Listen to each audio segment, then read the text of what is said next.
புதிய சக்தியை பெற்ற சுந்தர் கதையை நாம் இங்கிருந்து தொடரலாம். நீல நிற படிகத்தின் சக்தி சுந்தருக்குள் பாய்ந்ததும் அவர் உடலின் ஒவ்வொரு அணுவிலும் ஒரு மின்னல் போன்ற உணர்வை உணர்ந்தார். அந்தச் சக்தி அவரைச் சுற்றி ஒரு மெல்லிய நீல ஒளியாக படர்ந்தது. சுந்தர் அந்தச் சக்தியின் தன்மை என்ன என்று அறிந்து கொள்ள கைகளை வானை நோக்கி உயர்த்தினார்.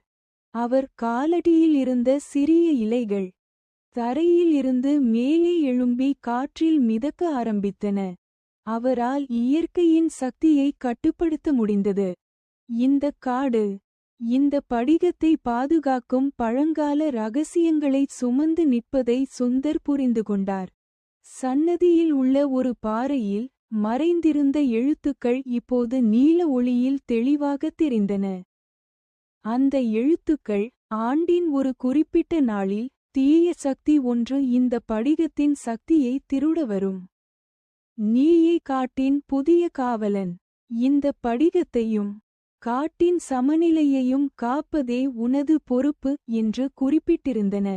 சுந்தர் தான் ஒரு சாகசக்காரர் என்ற நிலையில் இருந்து இந்த காட்டின் காவலனாக மாறியதை உணர்ந்தார். அந்த தீய சக்தி யார்? சுந்தர் தனது புதிய சக்தியை பயன்படுத்தி அந்த காட்டை எப்படி பாதுகாக்கப் போகிறார் என்பதே இந்த கதையின் அடுத்த பகுதி.